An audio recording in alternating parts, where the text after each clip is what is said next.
नमस्ते, आप सभी का स्वागत है। आज हम चित्र वर्णन इस विषय पर बात करेंगे और चित्र वर्णन इस विषय के इस वीडियो में मैं आपको आज क्या सिखाने जा रहा हूं। तो सर्वप्रथम इस वीडियो में हम चर्चा करेंगे अपेक्षितम पूर्व ज्ञानम, यानी चित्र वर्णन करने के लिए आपको संस्कृत के किन किन बिंदुओं का विशेष ज्ञान होना चाहिए। वैसे तो सभी वाक्य रचना प्रकार यहाँ पर सहायक सिद्ध होते हैं, फिर भी कुछ विशेष ऐसे बिंदु है जिनका यदि आप ठीक से अभ्यास करें तो चित्र वर्णन करने में आप लोगों को आसानी होगी। दूसरा बिंदु है अंक योजना। सीबीएसई की परीक्षा में आप लोगों को किस प्रकार से प्रत्येक वाक्य को अंक दिए जाते हैं, वो इस वीडियो में उस बारे में इस वीडियो में हम बात करेंगे, ताकि आप लोग ठीक से अंदाजा लगा सके, ठीक से नियोजन कर पाए कि किस प्रकार से हमें वाक्य लिखने हैं।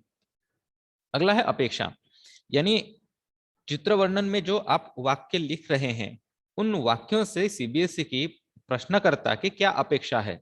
अगर आपने ये जान लिया कि प्रश्नकर्ता आपसे क्या चाहता है तो आप सही ढंग से वाक्य लिख पाएंगे। उसके बाद मंजूषाया उपयोग। बच्चों, चित्र वर्णन में चित्र दिया जाता है और नीचे मंजूषा होती है, यानी एक बॉक्स होता है, उस बॉक्स में कई सारे शब्द होते हैं, तो उनका इस्तेमाल, सही इस्तेमाल कैसे करें, ये आज हम जानेंगे।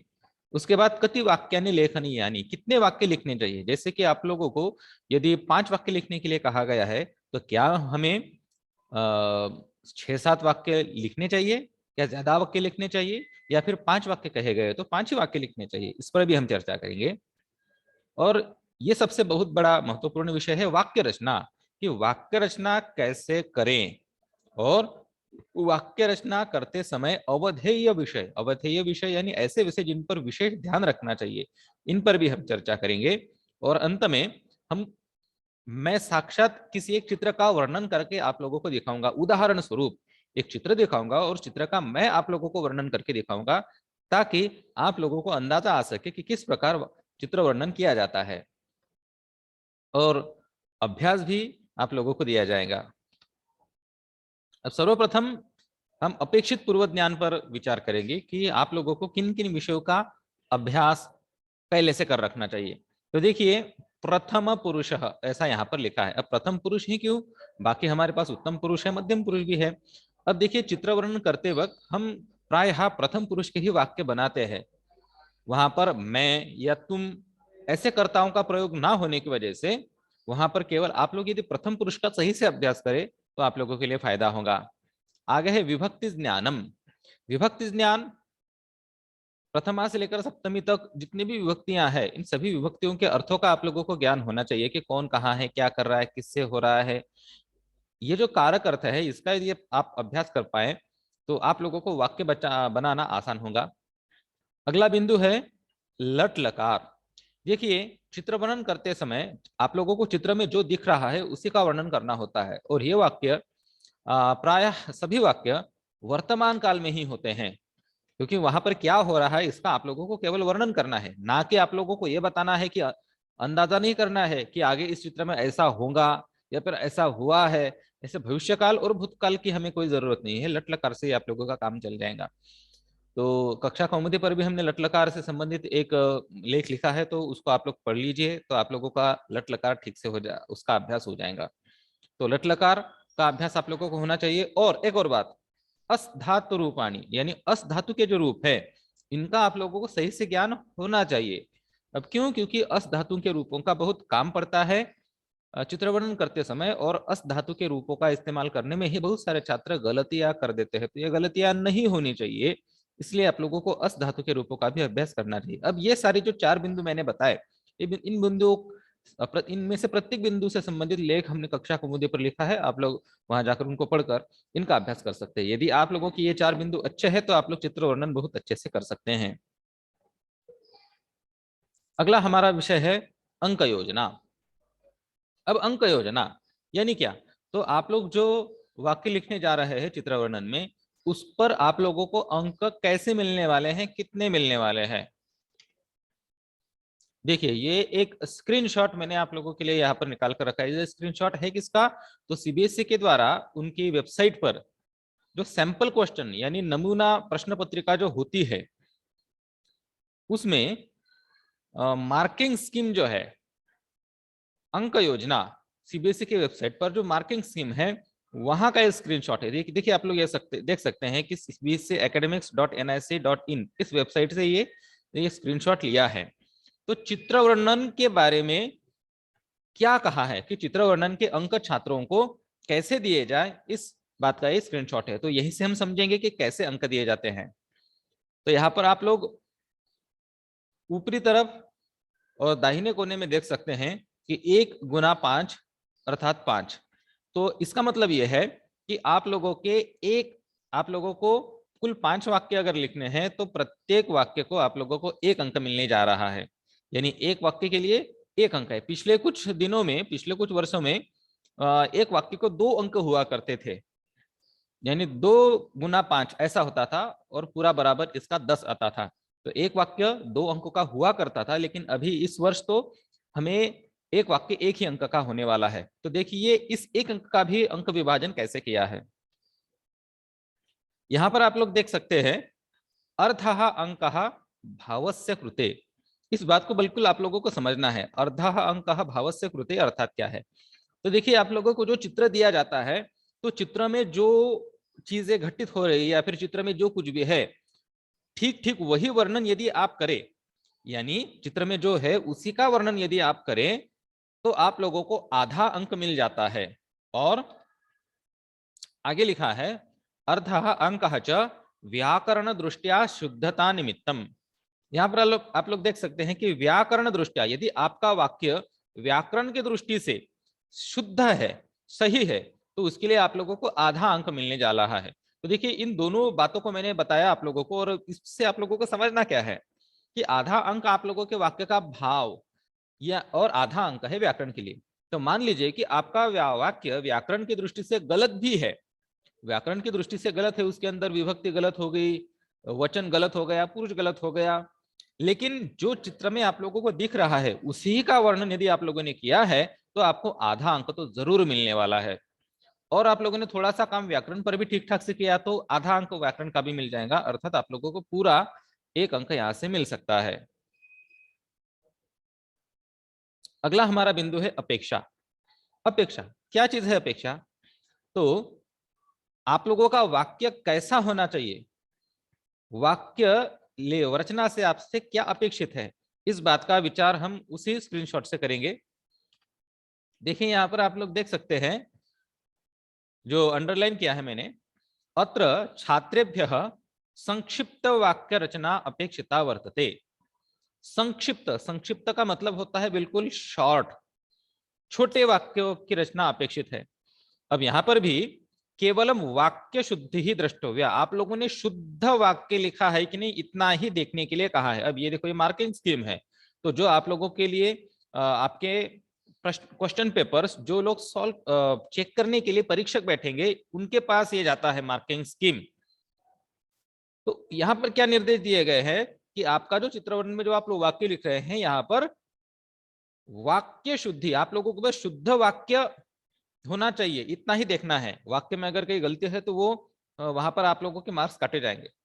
अस्य प्रश्नस्य प्रमुखम उद्देश्यम वाक्य रचना अस्ति, वाक्य की रचना करना ही यहाँ का उद्देश्य है। और आगे लिखा है, ये सबसे बहुत महत्वपूर्ण पंक्ति ये है बच्चों, यहाँ पर वाक्यम दीर्घम अस्ति अथवा लघु अस्ति इति महत्वपूर्णम नास्ति, यानी आपका वाक्य दीर्घ लंबा है अथवा लघु छोटा है, इस ये महत्वपूर्ण नहीं है। आप लोग चाहे लंबा वाक्य बनाओ या छोटा वाक्य बनाओ, इससे कोई मतलब नहीं है। छोटे वाक्य भी यदि उसके अंदर चित्र का भाव आ रहा है और वो व्याकरण की दृष्टि से सही है तो आपको उसका पूरा 1 अंक मिलेगा। आप चाहे कितना भी लंबा वाक्य लिखो, लंबे वाक्य में भी अगर आपका वाक्य में भाव सही है, यानी चित्र में जो है वही उसका ही वर्णन यदि आपने अपने वाक्य में किया और वो व्याकरण की दृष्टि से सही है तो उसको भी 1 ही अंक मिलेगा। तो यहाँ पर मैं आप लोगों को यह सलाह देना चाहता हूं कि यदि आप लंबा वाक्य लिखोगे तो लंबे वाक्य में गलतियां होने की संभावना ज्यादा होती है। तो इसलिए छोटा वाक्य बनाओ लेकिन सही वाक्य बनाओ। यदि आप लंबा वाक्य बनाओगे बेवजह अगर कोई छोटी सी गलती हो जाएगी तो आप लोगों का अंक वहां पर बेवजह चला जाएगा, और छोटे वाक्यों में गलतियां होने की संभावना कम होती है। तो इसलिए छोटा वाक्य लिखना आप लोगों के लिए फायदेमंद रहेगा। अगला हमारा बिंदु है मंजूषाया उपयोग। देखिए चित्र के नीचे मंजूषा दी जाती है। अब उस मंजूषा का उपयोग कैसे करें, इसके बारे में क्या कहती है सीबीएसई। तो यहां पर आप लोग देख सकते हैं जिन वाक्यों को मैंने अधोरेखांकित किया है वहां पर क्या लिखा है। सबसे महत्वपूर्ण वाक्य यह है, इससे आप लोगों को सारे शंका दूर हो जाएंगी। मंजूषायाम प्रदत्ताः शब्दाः सहायतार्थम संति। सहायतार्थम बच्चों ये केवल मदद के लिए है। आप लोगों को जो मंजूषा दी जाती है ये केवल मदद के लिए होती है, इसके अलावा उसका कोई उपयोग नहीं है। अर्थात इसका तात्पर्य यह है कि छात्र तेषाम वाक्येषु प्रयोगम कुर्यादेव इति अनिवार्यम नास्ति, यानी छात्र ने मंजूषा में लिखे हुए शब्दों का इस्तेमाल करना ही चाहिए, ऐसा अनिवार्य नहीं है। अनिवार्य यानी कंपलसरी, तो ऐसा कोई कंपलसरी नहीं है कि आप लोगों को मंजूषा में लिखे हुए सारे शब्दों का प्रयोग करना ही करना है, ऐसा बिल्कुल भी जरूरी नहीं है। आप लोग चाहो तो उनका इस्तेमाल करो, यदि आप नहीं चाहते तो उनका इस्तेमाल मत करो। इतना ही नहीं, अगला वाक्य कहता है छात्र स्वमेधया अपि वाक्यानि निर्मातुं शक्नोति, यानी कोई छात्र अपनी बुद्धि से, स्वमेधा का मतलब होता है अपनी बुद्धि, तो अपनी बुद्धि से भी वाक्य का निर्माण कर सकता है। अर्थात मान लिया जाए कि कोई जंगल का दृश्य है और नीचे मंजूषा में आप लोगों को तरह तरह के शब्द दिए हैं। अब आप लोगों को ऐसा दिख रहा है कि चित्र में कोई पंछी उड़ रहे हैं, पक्षी खगाहा, और मंजूषा में खगाहा ये शब्द नहीं है, तो आप लोग अपनी बुद्धि से भी खगाहा उत्पतंती, खगाहा उड्डयन्ते, इस तरह का वाक्य बना सकते हैं। तो ऐसा जरूरी नहीं है कि मंजूषा के ही शब्दों का इस्तेमाल किया जाए या फिर मंजूषा के बाहर से किसी शब्दों का इस्तेमाल करके आप लोग वाक्य बनाए, कर सकते हैं आप लोग, उसमें आप लोगों को कोई बुराई नहीं है, कोई शंका नहीं है। मन में कुछ भी मत लाइए कि ये शब्द मंजूषा में नहीं है तो इसका इस्तेमाल मैं कैसे करूं, अब ये शब्द मंजूषा में है ही तो इसका प्रयोग मुझे करना ही होगा। बिल्कुल भी छोड़ दीजिए इन बातों को, आप लोग अपनी बुद्धि से इस वाक्यों की रचना कीजिए। इतना ही नहीं, आगे कहा है मंजूषायाम प्रदत्तानाम शब्दानाम विभक्ति परिवर्तनम कृत्वा वाक्य निर्माणम कर्तुम शक्यते। यहाँ पर विभक्ति परिवर्तन ये शब्द है कि मान लीजिए कि मंजूषा में कोई शब्द प्रथमा विभक्ति में है और आप लोग उसी शब्द का एज इट इज इस्तेमाल करना चाहिए, ऐसा कोई जरूरी नहीं है। आप लोग उस शब्द में परिवर्तन करके भी नया वाक्य बना सकते हैं। जैसे कि आप लोगों की मंजूषा में सूर्योदय का दृश्य है और वहां पर सूर्य मंजूषा में शब्द लिखा है, सूर्य इतना लिखा है, तो आप लोगों को सूर्य उदयति ऐसा ही वाक्य लिखने की कोई जरूरत नहीं है। आप लोग सूर्यस्य उदयः भवति ऐसा भी वाक्य लिख सकते हैं, षष्ठी विभक्ति लगाकर भी बोल सकते हैं। या फिर मान लीजिए कि किसी मंदिर का चित्र है और नीचे मंजूषा में शब्द है देवालयः, देवालय यानी मंदिर, तो आप लोगों को देव चित्रे देवालयः अस्ति ऐसा तो वाक्य बनेगा ही, लेकिन देवालय शब्दों को आप लोग किसी अन्य विभक्ति का प्रयोग करके भी वाक्य बना सकते हैं। जैसे कि अब आप लोगों को पता है कि मंदिर के ऊपर ध्वज होती है, एक झंडा होता है, तो उसका भी आप लोग वर्णन कर सकते हैं देवालये ध्वजः अस्ति। अब देवालय को आप लोगों ने सप्तमी में ले लिया, ऐसा भी आप लोग कर सकते हैं। मत सोचिए कि मंजूषा में तो देवालय शब्द प्रथमा में ही दिया है, ऐसा कोई जरूरी नहीं। आप लोग अपनी बुद्धि से विभक्ति का प्रयोग का परिवर्तन कर सकते हैं, लिंग का परिवर्तन कर सकते हैं, कभी कभी जरूरत पड़ने पर वचन का भी आप लोग परिवर्तन कर सकते हैं अलग। तो मुझे उम्मीद है कि आप लोगों को समझ में आ गया होगा कि मंजूषा का इस्तेमाल कैसे करें। अगला प्रश्न बहुत बार छात्र पूछते हैं कि कति वाक्यानि लेखनीयानि, चित्र वर्णन करते समय आप लोगों को कितने वाक्य लिखने चाहिए। अब देखो प्रायः 5 वाक्य लिखने के लिए कहे जाते हैं कि चित्र को देखकर 5 वाक्य लिखिए, तो क्या 5 ही वाक्य लिखने चाहिए। चलिए देखते हैं कि सीबीएसई क्या कहती है इस मामले में। देखिए ये अंक योजना है, यानी 2021-22 के लिए जो सैंपल क्वेश्चन पेपर दिया है सीबीएसई ने अपनी वेबसाइट पर, उसी की अंक योजना है। यानी इससे पहले जो मैंने आप लोगों को स्क्रीनशॉट दिखाया था वो इसी का है, यानी इसी पेज का है। तो यहाँ पर सबसे पहले जो सूचना दिए हैं उनमें ये सूचना बहुत महत्वपूर्ण है, यहां से हमें पता चलेगा कि कितने वाक्य लिखने चाहिए। देखो यहाँ पर लिखा है आंतरिक विकल्पात्मकेषु प्रश्नेषु यदि स्पष्टतया निर्देशः दत्तः अस्ति यत् केवलं प्रश्नद्वयम् अथवा प्रश्नत्रयम् इत्यादिकम् उत्तरं दातव्यम्। तथापि यदि छात्रः अतिरिक्त प्रश्नानाम् उत्तराणि लिखति तर्हि छात्र हिताय निर्णयः कर्तव्यः। बच्चों यहाँ पर यह शब्द बहुत महत्वपूर्ण है, छात्र हिताय निर्णयः, छात्र के हित में हमें निर्णय करना है। कब करना है? देखिए अभी चित्र में वर्णन को थोड़ा बाजू में रखिए। आप लोगों को बहुत बार ऐसा होता है कि 3 प्रश्न दिए गए और तीनों में से आप लोगों को 2 हल करने हैं, या फिर 6 प्रश्न दिए जाते हैं, 6 में से 5 हल करने हैं। तो ऐसे प्रश्नों में यदि आप लोगों ने अधिक के प्रश्न लिखे यानी एक्स्ट्रा क्वेश्चन लिखे तो छात्र के हित में निर्णय करने के लिए कहा गया है। यानी मान लीजिए कि आप लोगों का पहला प्रश्न गलत हो गया और बाकी के 5 सही है, तो इसका मतलब ये नहीं कि पहले 5 का ही गुणांकन किया जाएगा। आप लोगों ने जो 6 प्रश्न लिखे हैं उनमें से जो सही 5 होंगे, जो 5 उत्तर आप लोगों के सही है उनको गिना जाएगा, ना कि क्रम से। अर्थात यहां पर तो चित्रवर्णन की ही बात दी गई। देखिए यथा चित्रवर्णने पंचवाक्यानाम लेखनम अभिष्टम, यानी चित्रवर्णन में 5 वाक्य लिखने चाहिए। परम यानी लेकिन छात्र यदि 7 वाक्यानि लिखति, अगर छात्र 7 वाक्य लिखता है तर्हि तत्र केवलम प्रथम पंचवाक्यानाम न, वहां पर केवल पहले 5 वाक्यों का नहीं, अपितु यानी वाक्यानि उत्तमानि सन्ति, जो वाक्य उत्तम है तेषा मूल्यांकनम करणीयम, उनका मूल्यांकन करना है। यानी मान लिया जाए कि किसी छात्र ने चित्रवर्णन में 5 वाक्य लिखने के लिए कहे गए तो 5 की जगह पर 7 वाक्य लिखे हैं, तो ऐसे में केवल पहले 5 वाक्यों का गुणांकन नहीं करना है, बल्कि उन 7 में से जो सही है, जो सही उत्तर है, उनका आप लोगों को गुणांकन करना है, यानी उनका गुणांकन किया जाएगा। यानी मान लिया जाए कि पहले 2 वाक्य बिल्कुल गलत है लेकिन बाकी के 5 सही है, तो आप लोगों को पूरे 5 अंक यहाँ पर मिल जाते हैं। तो इसलिए मैं यहाँ पर आप लोगों को यह सलाह देना चाहता हूं कि 5 वाक्य अगर लिखने के लिए कहे गए तो आप लोग केवल 5 अंक वाक्य मत लिखिए, 6, 7, 8 आप लोग जितने चाहे अधिक वाक्य लिख सकते हैं। आप केवल 5 वाक्यों पर मत रुकिए, क्योंकि हो सकता है 5 में से कोई एक वाक्य में छोटी सी गलती हो जाए, तो 2-4 वाक्य और ज्यादा के लिख लीजिए, कोई बुराई नहीं है इसमें। अगला, अब ये सबसे महत्वपूर्ण बिंदु है वाक्य रचना। तो वाक्य रचना, आप साक्षात वाक्य रचना कैसे करें?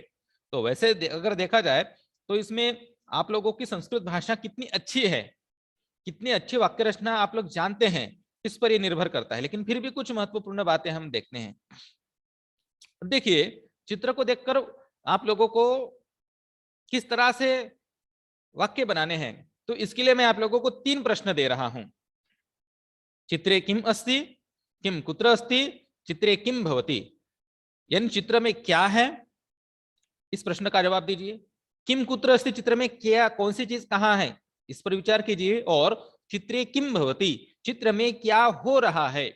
इन तीनों प्रश्नों का जवाब दीजिए, आप लोगों का चित्र वर्णन अपने आप हो जाएगा। देखिए सबसे पहले यह चित्र मैंने आप लोगों को दिया है, अब इस पर आधारित हम चित्र वर्णन करते हैं। सबसे पहली बात, पहला प्रश्न मैंने आप लोगों को बताया था, चित्रे किम अस्ति, इस चित्र में क्या क्या है, इस पर आप लोग सबसे पहले विचार कीजिए। जैसे कि आप लोग देख सकते हैं कि चित्र में भगवान कृष्ण है, तो आप लोग लिख सकते हैं चित्रे कृष्णः अस्ति। यहाँ पर आप लोग देख सकते हैं कि गोपियां हैं, तो आप लोग ये लिख सकते हैं चित्रे गोप्यः अथवा गोपिकाः सन्ति। आप लोग ये देख सकते हैं कि यहाँ पर 2 नदियों का संगम है पीछे, तो आप लोग ये लिख सकते हैं कि चित्रे नदी संगमः अस्ति अथवा द्वयोः नद्योः संगमः अस्ति। आप लोग ये देख सकते हैं कि नौका अस्ति, 1, 2, 3 मछलियां है तो मत्स्याः सन्ति। तो ऐसे पहले आप लोग ये सोचिए कि चित्र में क्या क्या है। उसके बाद दूसरा प्रश्न, किम कुत्र अस्ति, कौन सी चीज कहां पर है। अब आप लोग यहाँ पर देख सकते हैं कि ये कृष्ण है, कृष्ण के इर्द गिर्द गोपियां हैं, ये नीचे पत्थर है, पत्थर के ऊपर कृष्ण है। ये नदी है, नदी के अंदर मछलियां है, नदी में ही ये देखो यहाँ पर नाव तैर रही है, नदी में ही कमल के फूल है। तो मैं कुछ आप लोगों को अव्यय बता रहा हूं, इन अव्ययों को आप लोग याद रखिए, तो दूसरे प्रश्नों का उत्तर आप लोगों को अच्छे से आ जाएगा। अव्यय है ऊपरी यानी ऊपर, अधः नीचे, पुरतः आगे, पृष्ठतः पीछे, परितः चारों ओर, उभयतः दोनों ओर। तो ये जो स्थानवाची अव्यय है, इनका यदि आप लोग अभ्यास करते हैं तो इस प्रश्न का उत्तर आप लोगों को आसानी से आ जाएगा। कक्षा कौमुदी पर ये मैंने सारे अव्यय लिखे हैं। जैसे कि यहाँ पर आप लोग देख सकते हैं कि ये जो पत्थर है, पत्थर के ऊपर कृष्ण है, तो हम ये लिख सकते हैं पत्थर को पाषाण कहते हैं, तो पाषाण से ऊपरी कृष्ण अस्ति, पाषाण के ऊपर कृष्ण है, ये कृष्ण है, कृष्ण के इर्द गिर्द गोपियां हैं, तो कृष्णम परितः गोपिकाः सन्ति, नदी है, नदी में मछलियां हैं, तो नद्याम, यहां पर आप लोगों को सप्तमी विभक्ति का भी प्रयोग करना पड़ेगा, तो नद्याम मत्स्याः सन्ति, यहां पर दो कमल के फूल है, तो नद्याम कमल पुष्पे स्तः, ये बांसुरी, बांसुरी कहाँ है, तो कृष्ण है ना, कृष्ण के हाथ में बांसुरी है, ये बोल सकते हैं कृष्णस्य हस्ते वेणुः अस्ति, नदी में नौका है, तो नद्याम नौका अस्ति, ऐसे वाक्यों का निर्माण आप लोग कर सकते हैं।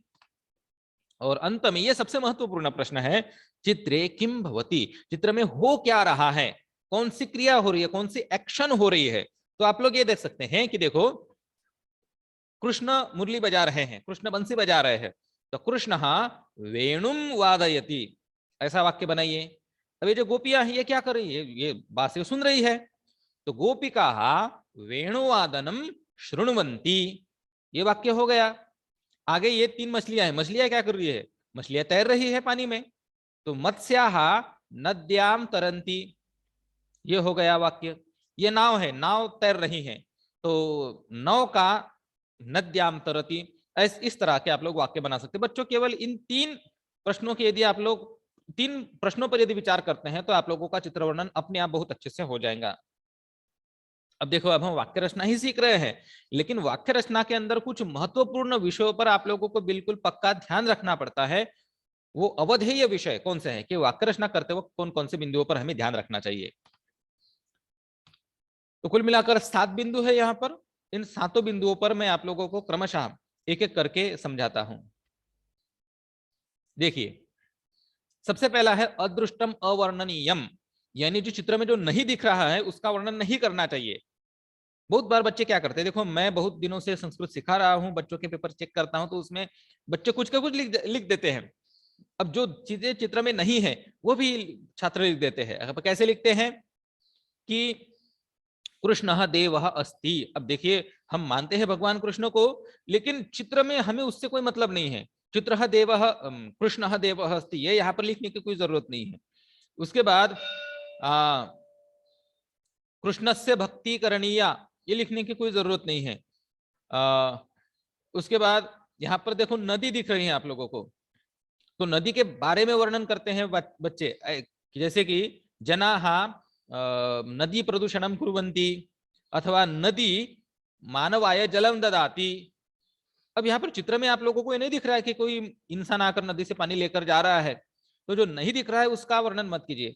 देखो बच्चों, एक वाक्य में बोल रहा हूं, आप चित्र में जो है उसका वर्णन कीजिए, चित्र में जो चीजें दिख रही उनके बारे में वर्णन मत कीजिए। जैसे कि गोपियां है, गोपियों के बारे में बच्चे क्या क्या लिखते हैं कि गोपिकाः कृष्ण भक्ताः सन्ति, अरे वो कृष्ण भक्त है होंगे, लेकिन चित्र में जो वो क्या क्रिया कर रही है, चित्र में वो कृष्ण की मुरली सुन रहे हैं, तो उतना ही वर्णन कीजिए। बच्चे यहाँ पर भगवान कृष्ण हमें दिख रहे हैं, तो कृष्ण के बारे में वर्णन करते हैं कि कृष्ण गोकुले निवसति, अरे कृष्ण गोकुल में रहता होगा, लेकिन चित्र में जो दिख रहा है उसका वर्णन कीजिए, वो यहाँ पर लागू नहीं होगा, ऐसे वाक्यों को अंक नहीं मिलते हैं। अगला है स्वमत प्रकटनम न स्यात्, बच्चे क्या करते हैं, चित्रों को देखकर अपनी बात वहां पर रखते हैं, अपना ओपिनियन रखते हैं। जैसे कि सर्वै ही कृष्ण भक्ति ही करणीया, सभी को कृष्ण भक्ति करनी चाहिए, ऐसा वाक्य मत लिखिए। मह्यम नद्याम तरणम रोचते, यानी मुझे नदी में तैरना अच्छा लगता है, नदी को देखकर ऐसा वाक्य लिख लेते हैं, तो ऐसे वाक्य मत लिखिए। आपको क्या लगता है वो अलग बात है, उसका यहाँ पर वर्णन नहीं होना चाहिए, जो चित्र में दिख रहा है उसका वर्णन कीजिए।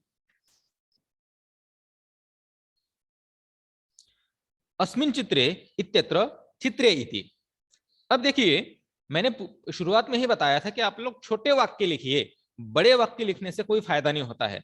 अब देखो, अस्मिन् चित्रे का मतलब होता है इस चित्र में, और चित्रे का मतलब होता है चित्र में, तो यहाँ पर अस्मिन् लिखने की कोई आवश्यकता नहीं है। हालांकि अस्मिन् चित्रे, देखो सबसे पहला जो प्रश्न मैंने बताया था कि चित्र में क्या है, तो बहुत सारे बच्चे लिखते हैं अस्मिन् चित्रे कृष्णः अस्ति, अस्मिन् चित्रे कृष्णः अस्ति, ऐसा लिखना गलत नहीं है।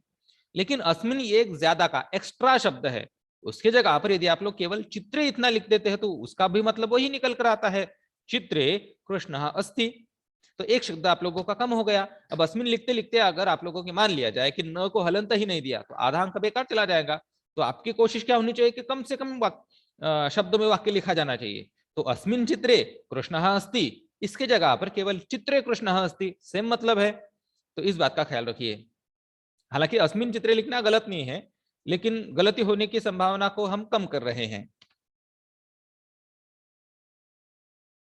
सरल शब्द चयनम, यह महत्वपूर्ण है कि आप लोग सरल शब्दों का चयन कीजिए। मैं आप लोगों को सलाह देता हूं कि अकारांत या आकारांत शब्दों का चुनाव कीजिए। यदि अकारांत और आकारांत शब्द आप लोगों को नहीं मिल रहे हैं तो उनको बनाइए। जैसे कि अब देखिए यहाँ पर ये गोपियां हैं, ये है गोपी, ये दूसरी गोपी, तीसरी गोपी, चौथी गोपी। अब गोपी दीर्घ इकारांत शब्द है, दीर्घ इकारांत शब्दों के रूप थोड़े से कठिन होते हैं।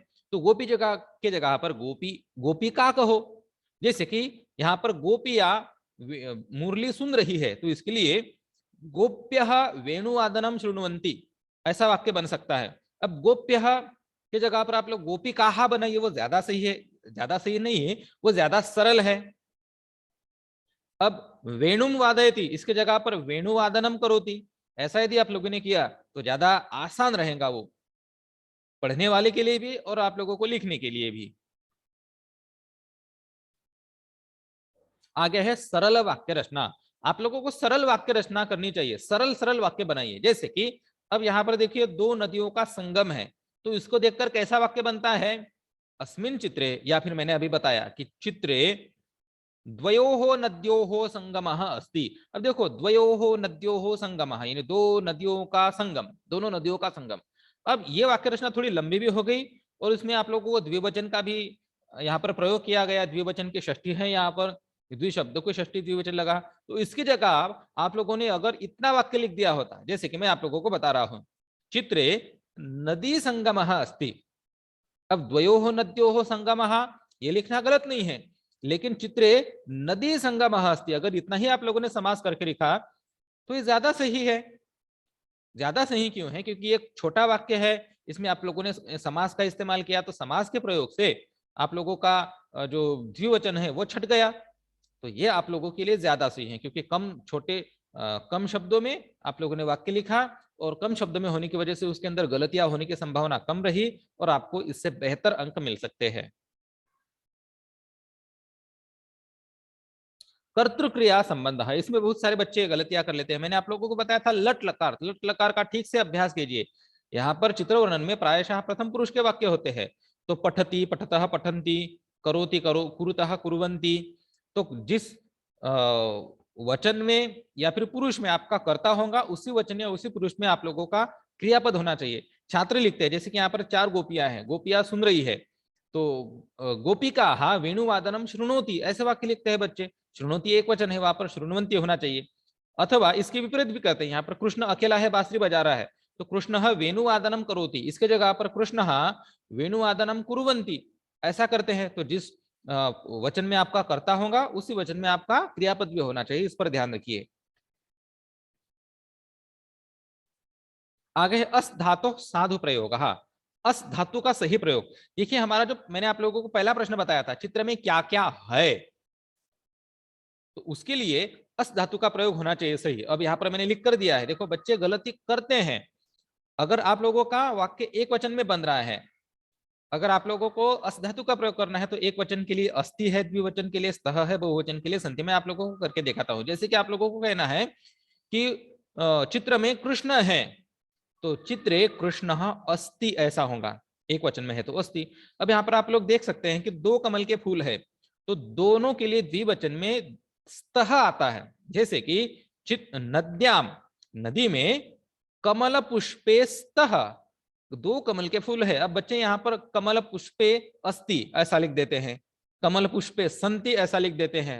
अब कमल पुष्पे तो द्विवचन है ना, 2 है, तो स्तः होगा। और यहाँ पर बहुत सारी गोपियां हैं, तो गोपियां हैं अगर आप लोगों को ऐसा कहना है तो चित्रे गोपिका संति। अगर आप लोगों को अस धातु का सही प्रयोग करना नहीं आता है तो अस धातु के बारे में कक्षा कौमुदी पर सर्च कीजिए, उसके अंदर मैंने आप लोगों को लिख कर रखा है। अब उदाहरण के लिए मैं आप लोगों को एक चित्र का वर्णन करके दिखाता हूं, जिससे आप लोगों को चित्र वर्णन बहुत आसानी से आ जाएगा। आप लोग देखिए, अब तक हमने जितने भी बिंदुओं को देखा उन सभी बिंदुओं को मैं इस उदाहरण के द्वारा आप लोगों को फिर से पुनरावृत्त करके दिखाऊंगा। देखिए, ये एक चित्र मैंने बनाया है और इस चित्र के नीचे मंजूषा भी आप लोग देख रहे हैं। मंजूषा में कुछ शब्द है, अब इनकी मदद से आप लोगों को यहाँ पर चित्र वर्णन करना है। तो देखिए, पहला वाक्य में कौन सा लिखने जा रहा हूं? चित्रे सरोवरः अस्ति। आप लोग देख सकते हैं कि चित्र में एक तालाब है, तो इसलिए मैंने लिखा चित्रे सरोवरः अस्ति। अब सरोवरः ये शब्द मुझे मंजूषा में भी दिख गया यहाँ पर, तो इसलिए मैंने लिखा चित्रे सरोवरः अस्ति। दूसरा वाक्य में क्या लिखने जा रहा हूं? सरोवरे हंसः विहरति। आप लोग देख सकते हैं कि इस सरोवर में एक हंस है और हंस वहां पर घूम रहा है, पानी में विहार कर रहा है, तो मैंने लिखा सरोवरे हंसः विहरति। सरोवर में हंस विहार कर रहा है, घूम रहा है। अगला वाक्य, सरोवरम परितः खगाः सन्ति। ये सरोवर के इर्द गिर्द आप लोगों को देख रहे हैं कि आप लोग देख रहे हैं छोटे छोटे पंछी है, और यहाँ पर भी खगाः लिखा है, तो मैंने इस शब्द का इस्तेमाल किया है यहाँ पर। और देखो, ये कौन सी चीज कहाँ है? किम कुत्र अस्ति, इस प्रश्न का ये जवाब हुआ सरोवरम परितः, यानी सरोवर के इर्द गिर्द खगाः सन्ति, पंछी हैं।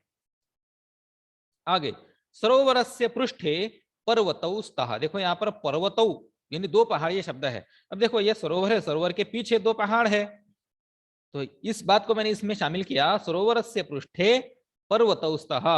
अब देखो, स्तः द्विवचन है, तो दो पर्वत है, तो द्विवचन मैंने स्तः का प्रयोग किया, सरोवरस्य पृष्ठे पर्वतौ स्तः।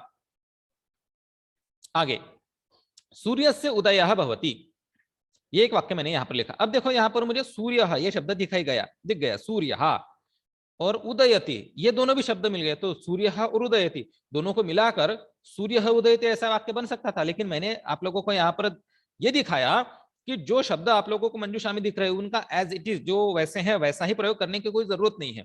तो सूर्य उदयति इसकी जगह पर मैंने सूर्य से उदयः भवति। देखो, सूर्य शब्द यहाँ पर प्रथमा में था और यहाँ पर मैंने उसको षष्ठी में कर दिया। उदयति ये क्रियापद ऐसा था, मैंने वहां पर उदयः भवति ऐसा किया। अब देखो, मैं आप लोगों को ये सलाह देता हूं कि आप लोग ऐसे खुद से अलग कौशल दिखाने का कोशिश मत कीजिए। मैंने बस आप लोगों को ये दिखाने के लिए ऐसा अलग वाक्य बनाया कि मंजूषा में जो शब्द है उनको आप लोग बदल सकते हैं अपनी जरूरत के हिसाब से। ऐसा करना ही चाहिए, ऐसा कोई जरूरी नहीं है। जो सबसे सरल वाक्य होगा, जो सबसे आसान वाक्य होगा, वैसा बनाइए। मैंने बस आप लोगों को यहाँ पर इतना दिखाने के लिए अलग वाक्य बनाया, नहीं तो ये वाक्य ज्यादा आसान है। सूर्य उदयति दोनों को जोड़ दीजिए, सूर्य उदयति हो गया।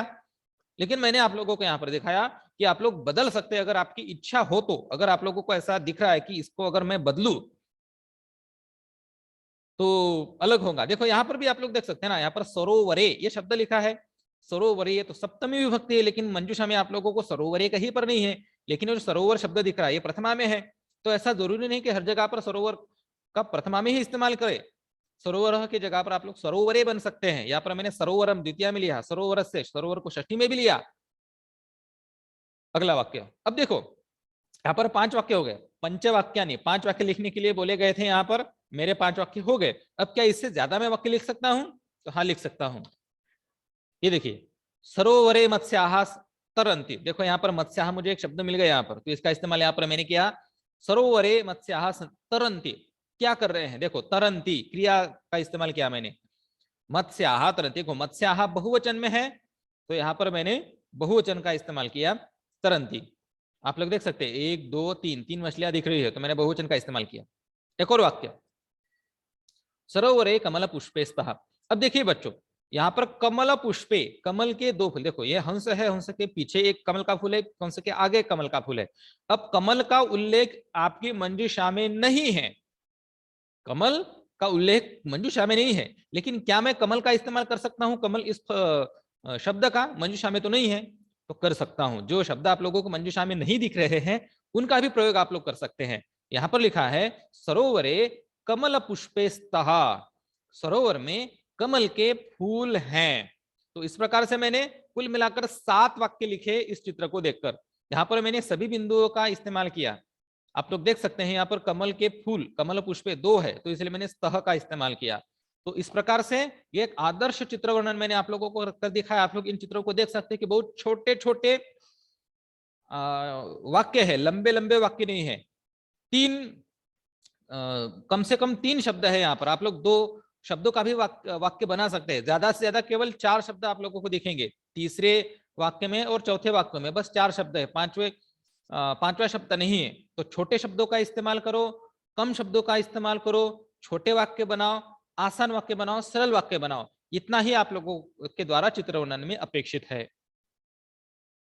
अब एक अभ्यास देता हूं मैं आप लोगों को। इस वीडियो में मैंने बहुत संक्षेप में आप लोगों को बातें समझाई। यदि आप लोग चित्र वर्णन को बहुत अच्छे से विस्तार से समझना चाहते हैं और भी आसान भाषा में समझना चाहते हैं और इससे संबंधित और अन्य प्रश्नों का, बहुत सारे चित्रों का वर्णन का अभ्यास आप लोग करना चाहते हैं, तो मैं आप लोगों को बताता हूं कि आपके ब्राउजर में आप लोग यहाँ पर ऊपर ऐसा कीवर्ड लिखो, संस्कृत चित्र वर्णनम कक्षा कौमुदी। तो आप लोगों को सर्च रिजल्ट आप लोगों के सामने आ जाएंगे। उनमें से जो पहला या फिर पहला 2-3 जगहों पर भी कक्षा कौमुदी का लेख मिलेगा आप लोगों को, संस्कृत चित्र वर्णनम, चित्र को देखकर संस्कृत में वाक्य लिखना। तो इस लेख पर जाइए, मैंने बहुत विस्तार से इस विषय को समझाया है, बहुत सारे उदाहरण दिए हैं, तरह तरह का अभ्यास वहां पर आप लोगों का हो जाएगा चित्र वर्णन इस विषय का। तो मुझे उम्मीद है कि आप लोगों को चित्र वर्णन ये विषय समझ में आ गया होगा। यदि आपको कोई शंका समस्या प्रश्न है तो आप लोग मुझे जरूर पूछिए। ये जो मैंने आप लोगों को लेख आप लोगों को दिया है, इसका लिंक भी मैं इस वीडियो के विवरण में दे दूंगा, वो भी आप लोगों के लिए फायदेमंद होगा। और आपको जो भी प्रश्न होगा आप लोग कमेंट में पूछ सकते हैं या फिर इस लेख में जाकर वहां पर भी आप लोग कमेंट कर सकते हैं। आप लोगों के प्रत्येक प्रश्न का समाधान किया जाएगा और आपके जो भी विषय मुझसे इस वीडियो में छूट गए होंगे उनको मैं इस लेख में अपडेट कर दूंगा। मुझे उम्मीद है कि आप लोगों को ये वीडियो पसंद आया होगा। धन्यवाद।